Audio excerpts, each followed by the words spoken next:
In the beginning, there was darkness, and then, bang, giving birth to an endless expanding existence of time, space, and matter. Now see further than we've ever imagined, beyond the limits of our existence, in a place we call the universe. Each star you see twinkling in the night sky is a luminous sphere of superheated gas much larger than any planet. And each has a story to tell. A traumatic birth, a life on the edge. Gravity collects the star in the first place, and then gravity wants to crush it. And a death that rattles the heavens. The whole thing goes off in a blinding flash. The biggest explosion in the universe. The universe at its most volatile and action-packed. Life and death of a star.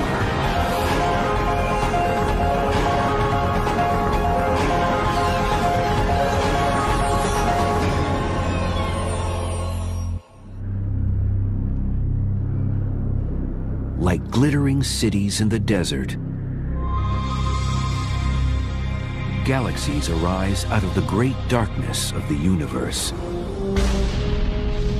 Galaxies made of billions of blazing lights called stars. There are billions and billions of stars. In fact, in our galaxy, there are 400 billion stars just in our galaxy. But how were these stars born? How will they die?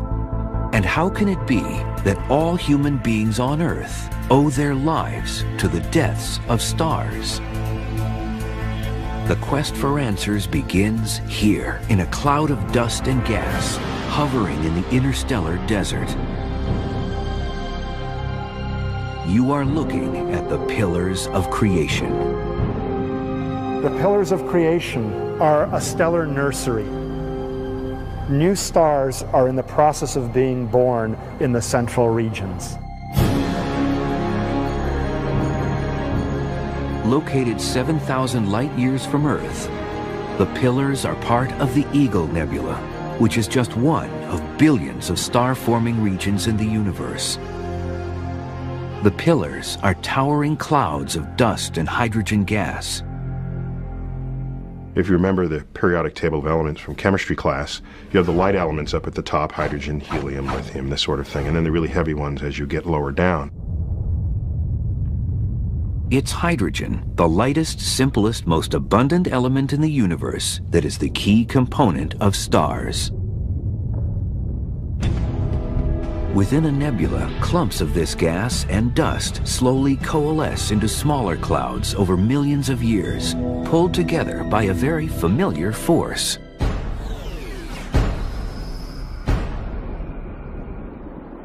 The same force that connects us here to the Earth, that keeps us on the Earth, gravity, is the same force that pulls things together in a way that gives us planets and stars and galaxies in the universe.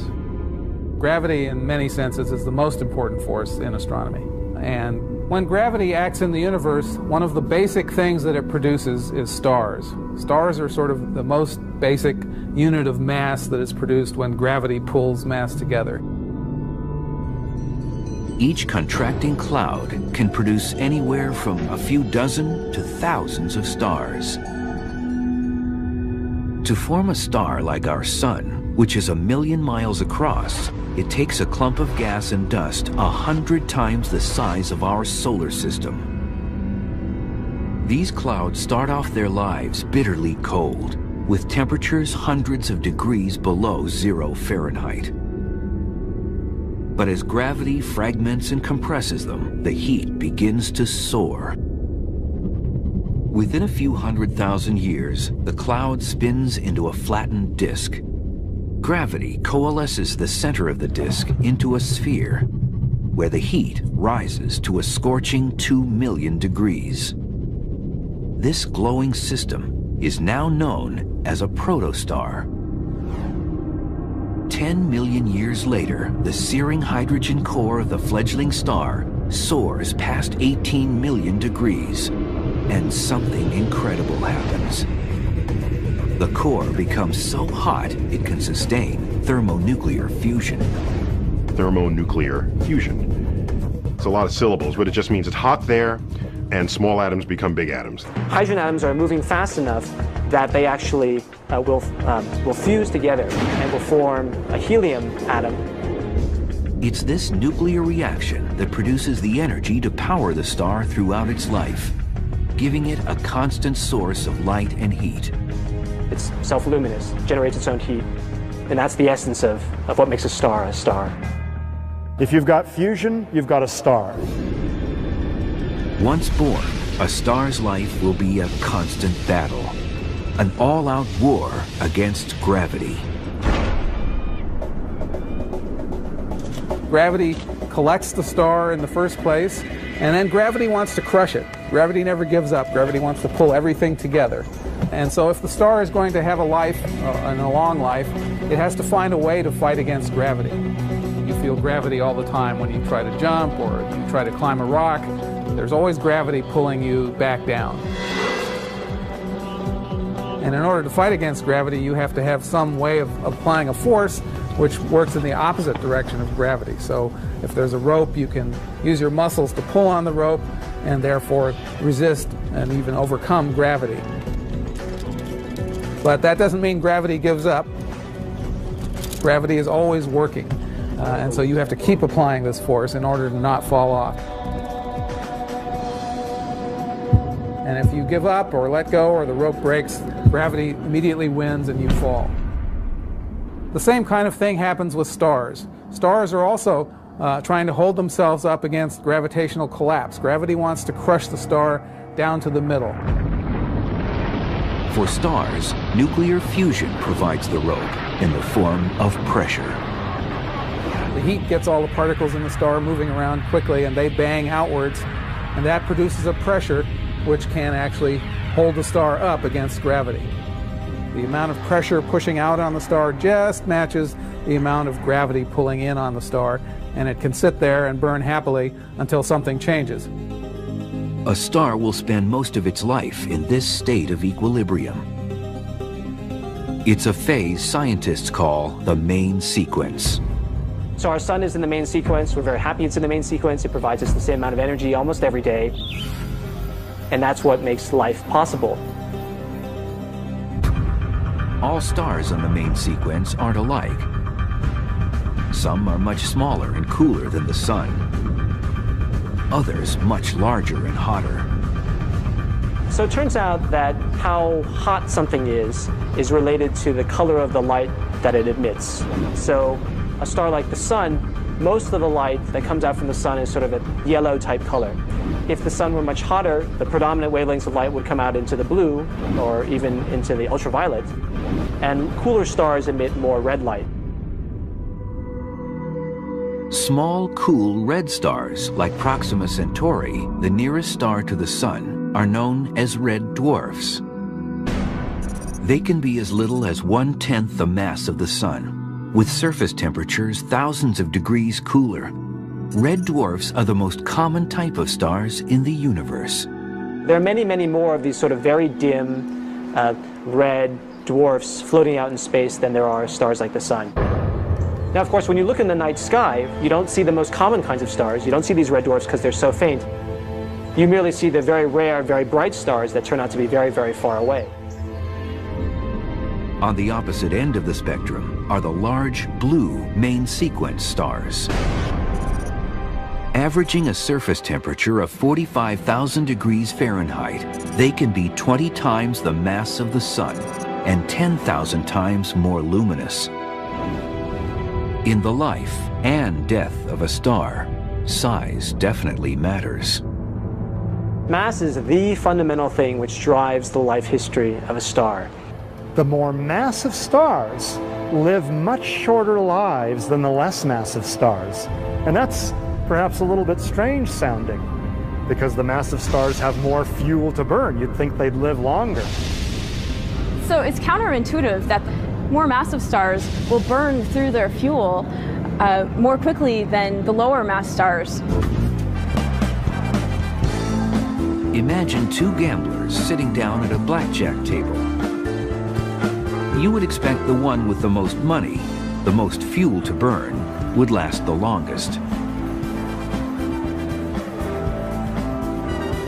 But what if the big-time gambler is making huge bets on every hand? A gambler that is gambling with a lot more money and putting down $10,000 at a time is going to burn through that money much more quickly. And so the more mass you have, the higher temperature, the higher pressure, the higher the fusion rate. And it goes much more quickly with the more mass you have. And it's always just simply the calculation. How much fuel do you have? And at what rate are you converting it? The high-mass stars live their lives faster. They burn their candle at both ends. It's life in the fast lane. A high-mass star could die within 1 million years.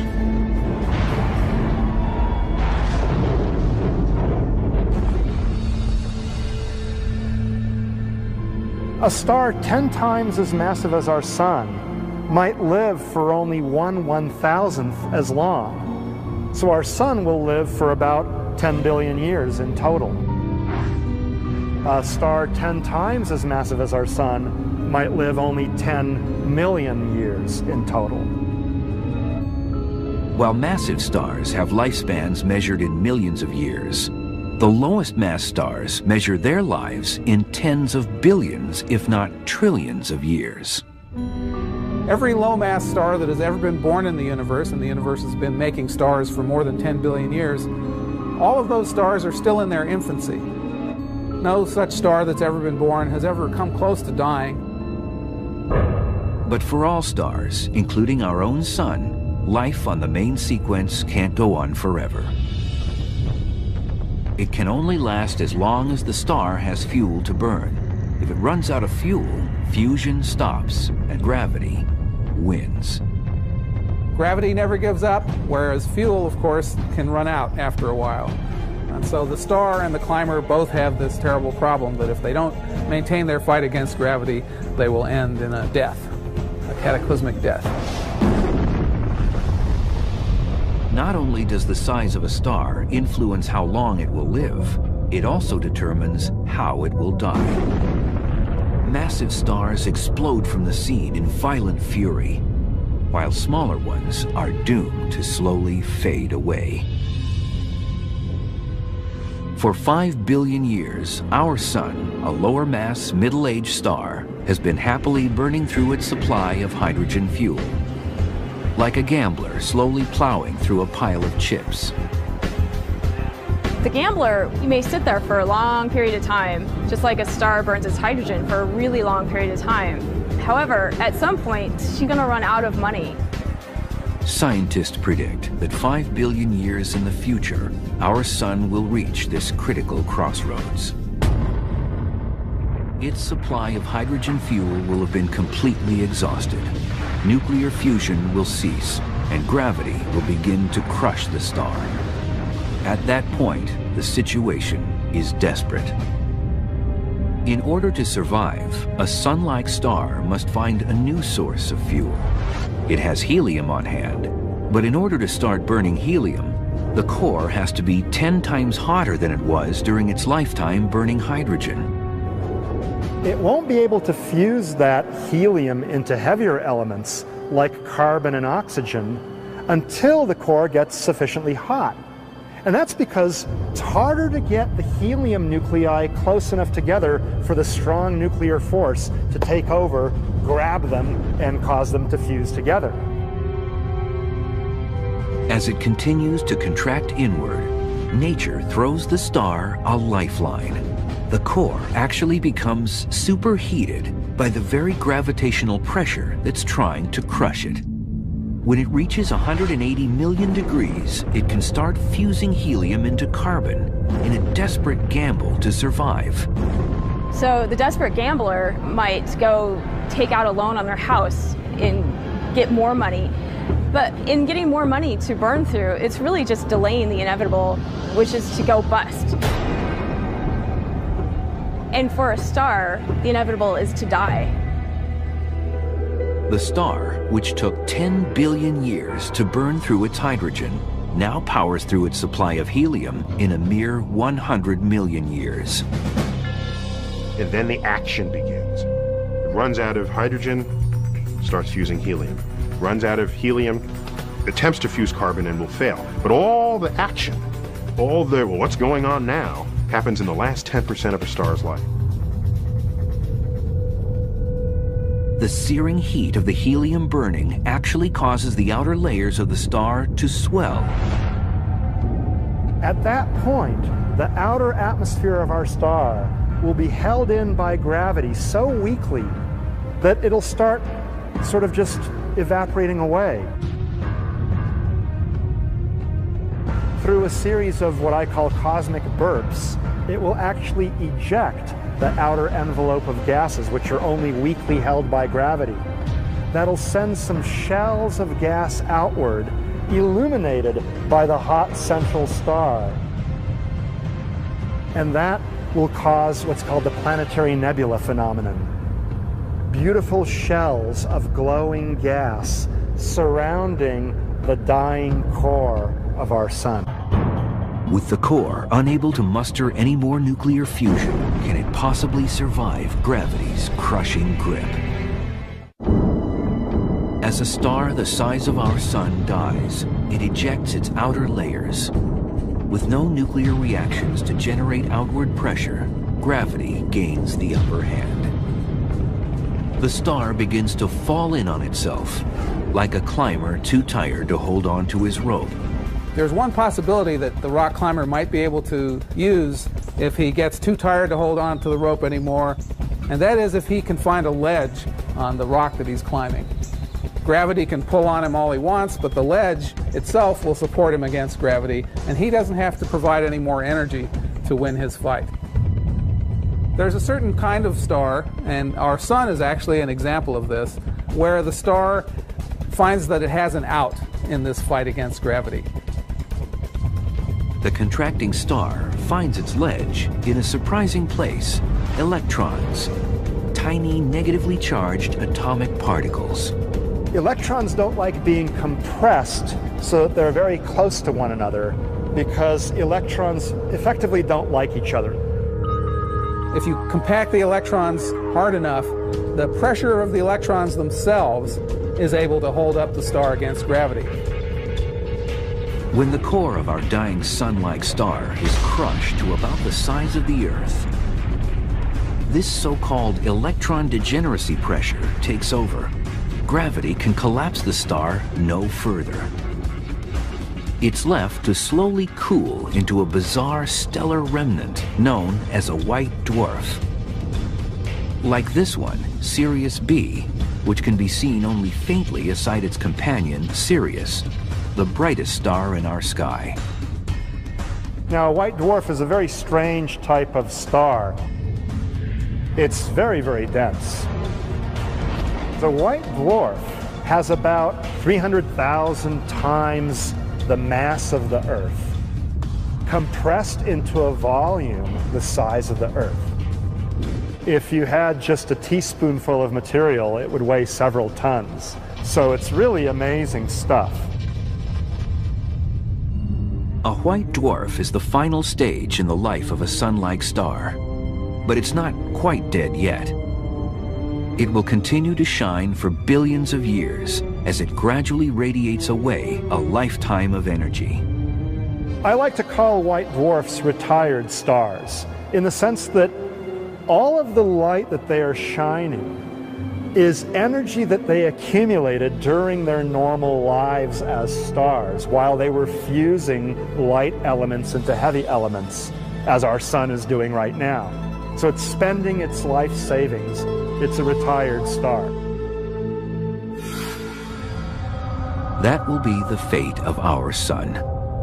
But some white dwarfs can have one last hurrah, thanks to a friend who lends a helping hand. Because although our sun is a cosmic loner, more than half of all stars travel through life with at least one companion. Most stars are members of binaries or possibly even multiple star systems. Close binary stars can have very different fates from your ordinary single stars. If a white dwarf is gravitationally bound to another star as part of a binary system, it can essentially steal the lifeblood from its companion.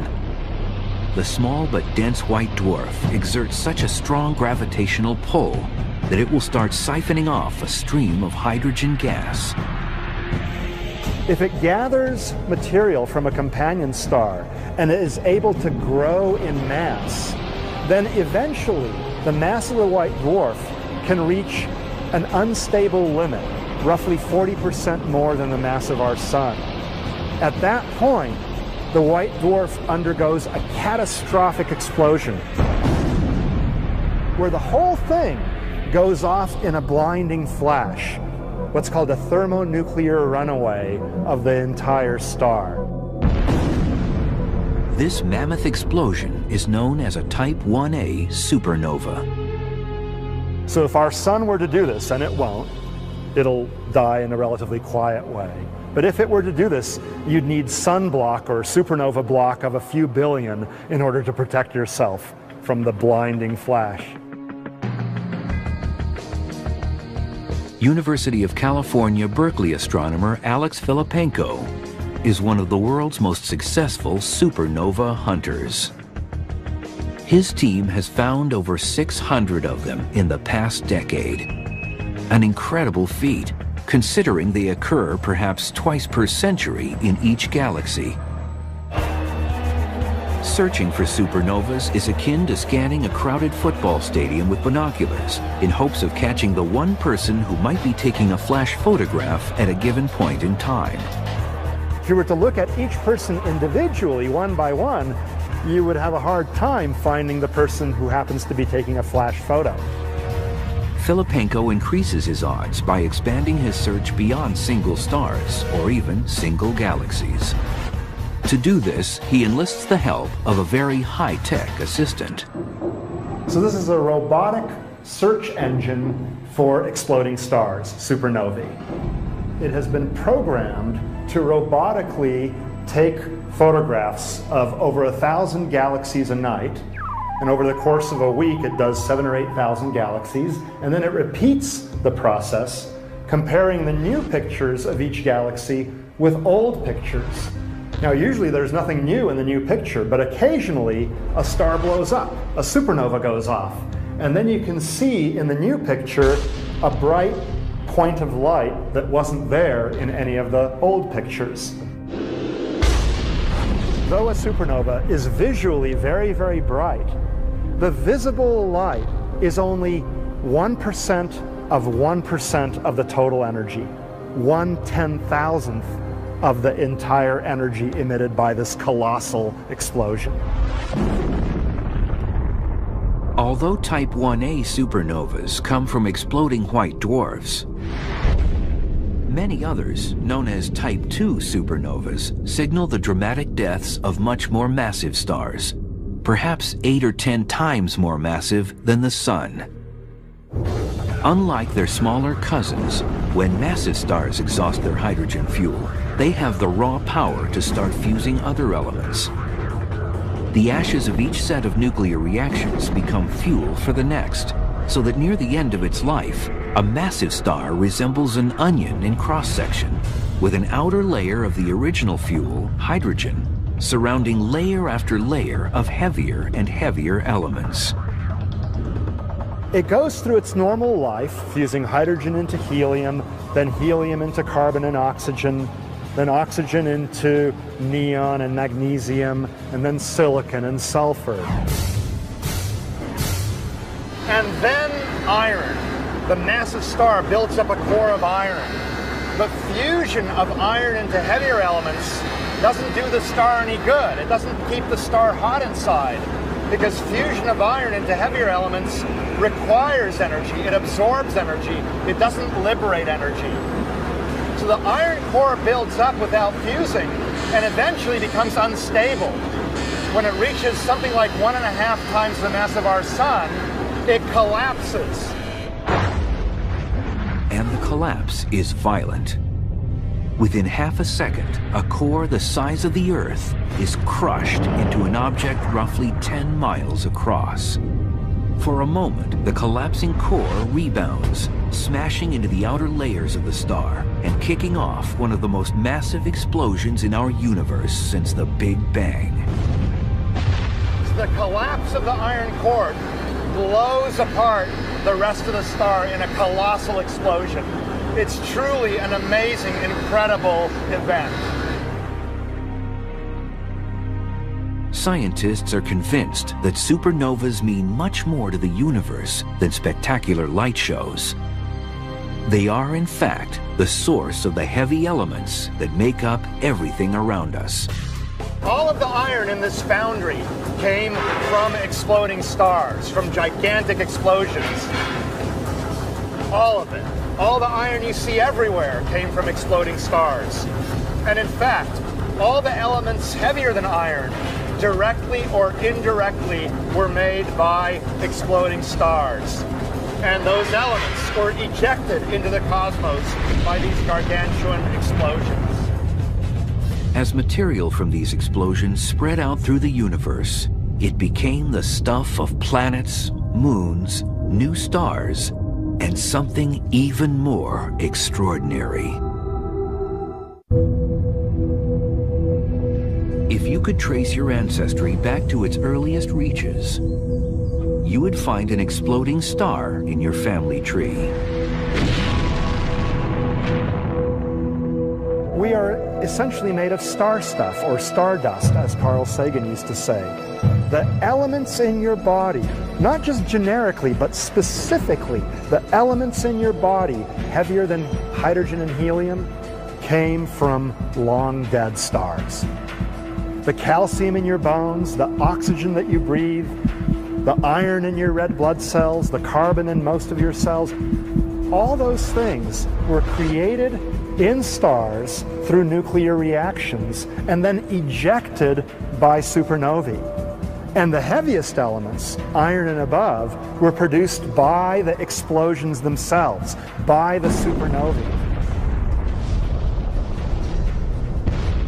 While the explosion of a Type II supernova showers the universe with heavy elements, the core of the exploding star is left intact. Destroying that is gravity's job. But to crush the core any smaller than the size of a white dwarf, it will have to overcome that strange force, electron degeneracy pressure. Gravity actually finds a way of defeating that tendency the electrons have to push each other apart by combining the electrons with the protons and turning them into neutrons. You now have an object which is made almost entirely out of neutrons, and gravity wins. It now allows the system to collapse.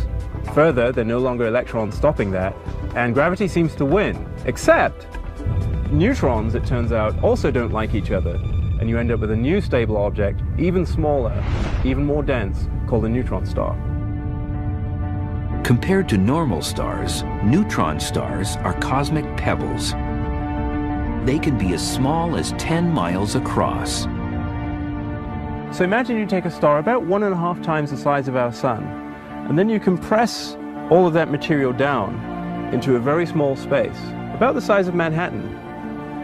You've just made yourself a neutron star. Squeezing that amount of mass into such a small space makes for an extremely dense object. 1 teaspoonful of neutron star material would weigh 1 billion tons. Neutron stars are some of the most exciting and weird objects in the universe that astronomers study.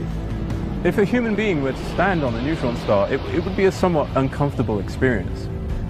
On Earth, if they weighed about 150 pounds, on a neutron star, they would weigh something like 10 billion tons. Our biology can't stand that amount of pressure, and so a human being would essentially be squashed flat against the surface of the star. In addition to that, neutron stars are spinning at an incredibly high rate, hundreds of times per second in some cases. It's this rapid spin that enabled astronomers to first identify neutron stars. Some neutron stars are spinning really rapidly, and they have a really amazingly high magnetic field. That magnetic field, together with the spin, forces a bunch of charged particles, electrons, to go along the axis of the magnetic field. And those accelerated electrons give off light. They produce a well-focused beam of light. Now, This is like a lighthouse whose beam is always on, but you only see it when the lighthouse beam intersects your line of sight.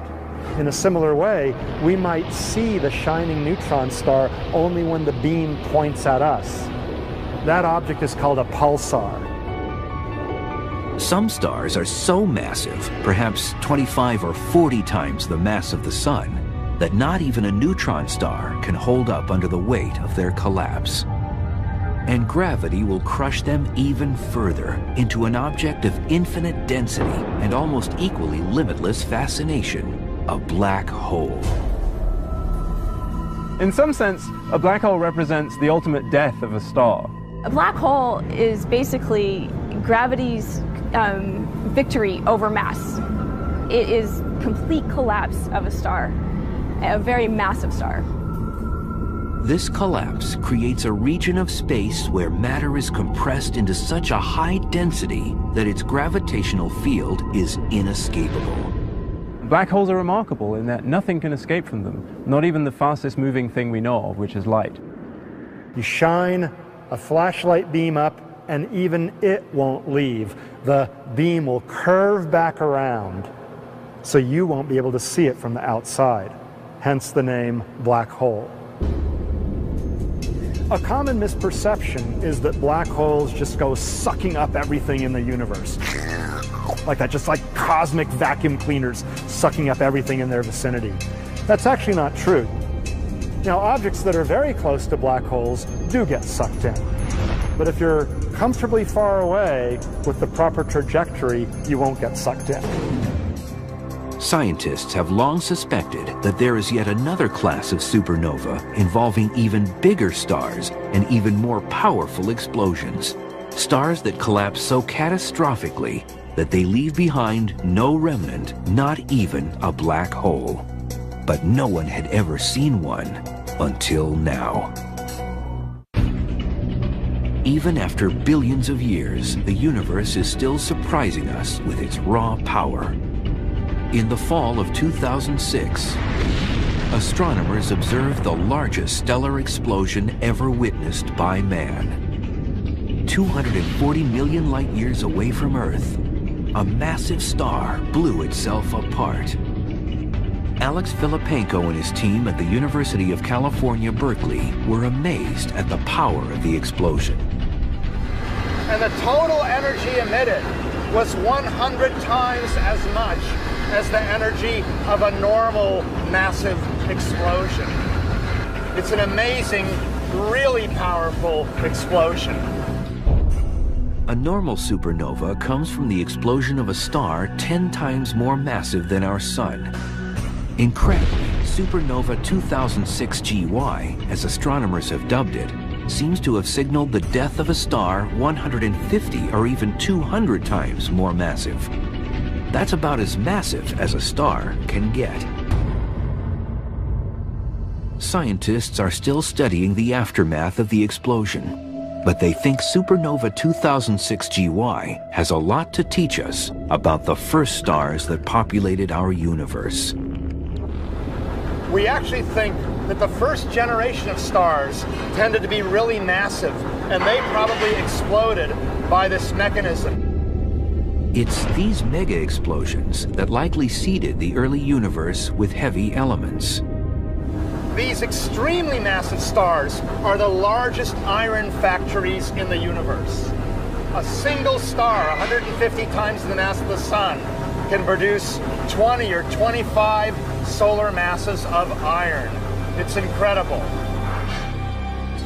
In the cycle of life, not only here on Earth but in the cosmos, as stars die, particularly those that die spectacular deaths, the high-mass stars that manufactured heavy elements in their cores, those give the seeds of the next generations of stars that then increase the likelihood that that next generation will have planets, and planets that contain the ingredients of life itself. Supernovas aren't the only energetic events in the life and death of a star. Right now, across the universe, there are 1,000 pairs of stars engaged in brilliant dances of fire. For some, this dance will end in catastrophe. Astrophysicist Joshua Barnes of the University of Hawaii studies what happens when stars collide. We don't have the luxury of watching stars collide. A pair of stars, as they draw close enough to collide, would just be a single dot of light, even in the largest telescopes that we have. So we need to investigate these things with a computer. Using computer models, astrophysicists can take any two types of stars and find out what happens if they become involved in a stellar smash-up. The models pose hypothetical situations and then see what happens. And you could sort of imagine this is like studying collisions of cars, and you were taking them out and smashing them together in the parking lot, one after the other, to see what came out of that. Among the most explosive collisions modeled by astrophysicists is the clash of two orbiting neutron stars. Typically, they're bound together as a pair orbiting one another, and as they orbit, they disturb the space-time around them and create waves of energy. And the energy to do that slows the stars down so they get closer and closer together. As they get really close together, they're orbiting around hundreds or even 1,000 times per second. The final event is very dramatic. When two neutron stars collide, they're moving at nearly the speed of light. Although the final collision takes only a fraction of a second, it unleashes more energy than the sun will generate in its entire lifetime. Thanks to computer modeling, we can also predict what would happen if a highly dense white dwarf collided with our sun. It would be a frightening collision. When it got close enough, the gravitational field of the white dwarf would start to distort the sun, so the sun would no longer remain a sphere. It would sort of turn into an egg shape as this thing came close. As the white dwarf plows into the sun at supersonic speed, its gravity would send an enormous shock wave throughout the star. And that would produce so much thermonuclear energy to essentially explode the sun. Amazingly, it would take only about an hour for the white dwarf to plow through the sun and annihilate it. If this scenario came to pass, life on Earth would be doomed. Fortunately, the chances of this happening are slim because the sun is in a very uncrowded part of the Milky Way galaxy. Individual stars are kind of jostling and weaving as they make their great circuit around the galactic center. So it's a complicated traffic situation, but because the space between the stars is so great, there's not much chance of a collision. If you were to wait out here on this beach until you saw the collision between the sun and another star, you would wait a long time. Even over its entire life, the sun has probably 1,000,000,001 chance of colliding with another star. But there are places within galaxies where the odds of a collision are much greater. Regions where hundreds of thousands or even millions of stars are crowded together by gravity into a globular cluster. Compared to the spiral arms of the Milky Way, a globular cluster is like a demolition derby.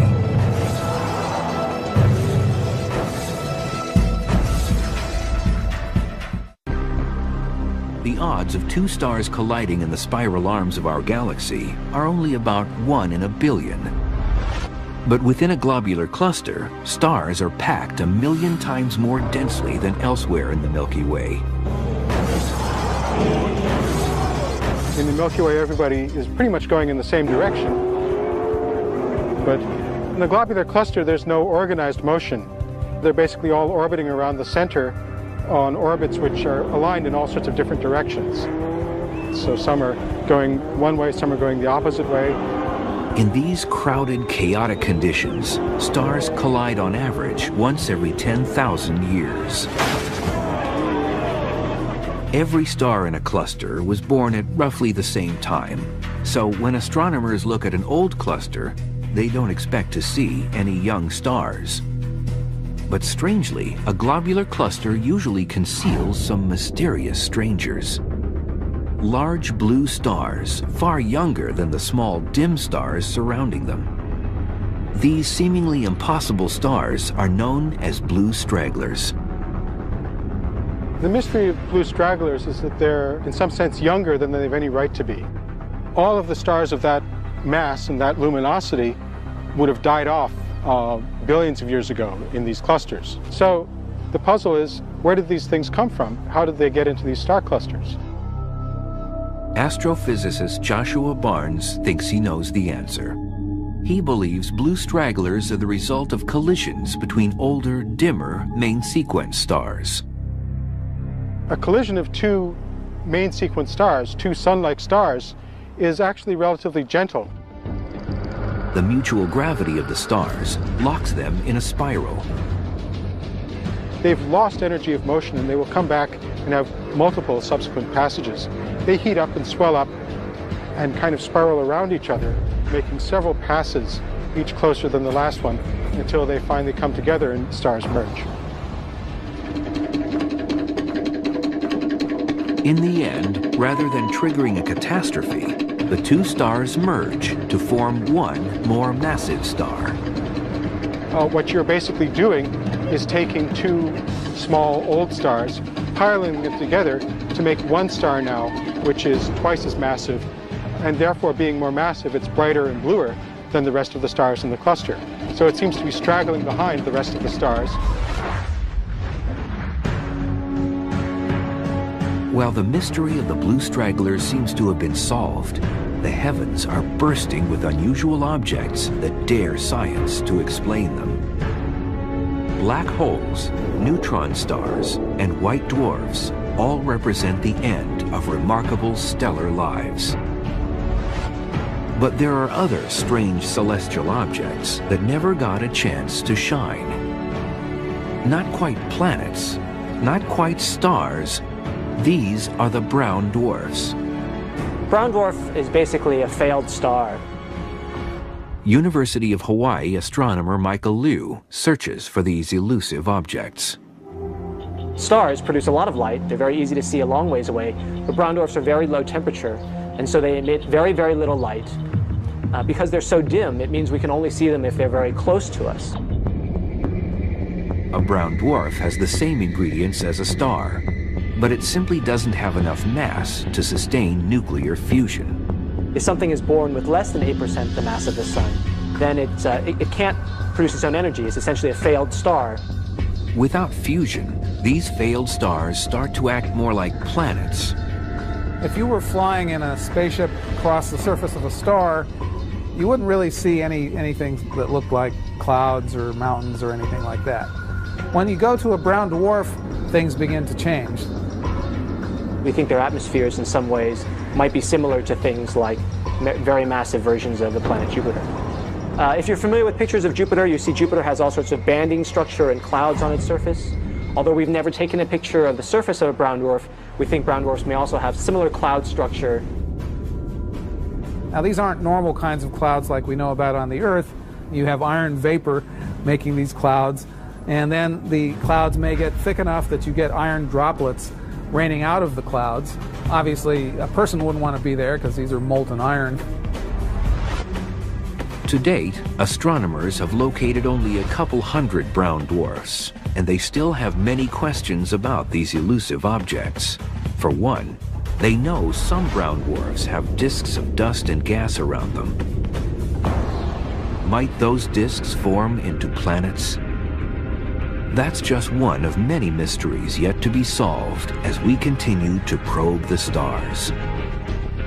But already, science has revealed the universe to be a magical realm of dwarfs and giants, stragglers and supernovas.